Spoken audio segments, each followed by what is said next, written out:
ऐसा है कि हमारे शास्त्रों में, पुराणों में वर्णन आता है कि राजा के अंदर ईश्वर का अंश होता है, तभी वो राजा होता है।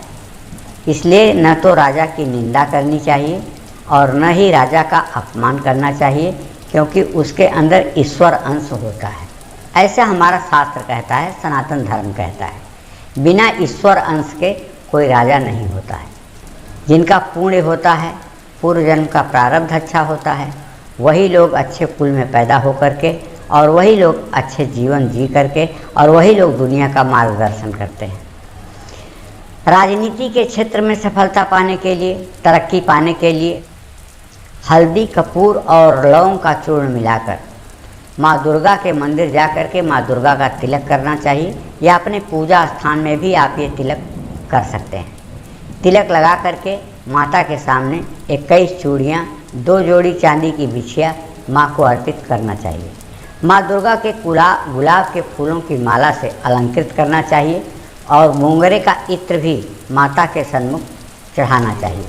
ध्यान रखने की बात यह है कि अगर आप राजनीति में हैं तो आपको 10 महाविद्या का भी रोज़ पाठ करना चाहिए। या मैं आपको एक बहुत अचूक बात बताता हूँ, जो राजनैतिक व्यक्ति नित्य अपराजिता स्तोत्र का पाठ करता है उसको इस धरती पर कोई छू नहीं सकता। जो लोग राजनीति में हैं, अगर अपराजिता स्तोत्र का सुबह शाम पाठ करें और भगवती दुर्गा के सामने घी का दीप प्रज्वलित करें और साल में कम से कम 2 बार किसी शक्ति पीठ में जा कर के दर्शन पूजन करें, तो उनके राजनीतिक भविष्य को चमकने से कोई रोक नहीं सकता। नवरात्र में पूजा करते समय माँ दुर्गा के मंत्रों का जप जरूर करें। ओम ऐं ह्रीं क्लीं चामुंडाय बिच्चे नमः। ये मंत्र ऐसा मंत्र है कि अगर इसे 9 दिनों तक 10,000 बार कर लिया जाए तो आप समझ लीजिए आपकी ज़िंदगी बदल जाएगी। और अगर इस मंत्र को आप अजपा जप पर करें, ओम ऐं ह्रीं क्लीं सोचते हुए श्वास को खींचें और चामुंडाय बिच्चे नमः सोचते हुए श्वास को छोड़ें। ये अजपा जप अगर आप 10 माला रोज करना शुरू कर दें, भगवती का हाथ आपके सर पर होगा। कठिन से कठिन विपत्तियों से भी आप निकल जाएंगे।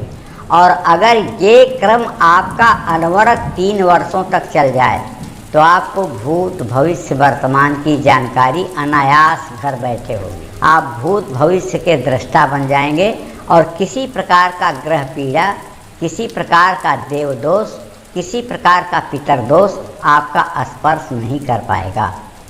नवार्ण मंत्र जो है ये मनुष्य के अंदर स्थित 9 चक्रों को जागृत करता है, और जब 9 चक्र जागृत होते हैं तो कुंडलिनी का प्रभाव अपने आप दिखने लगता है।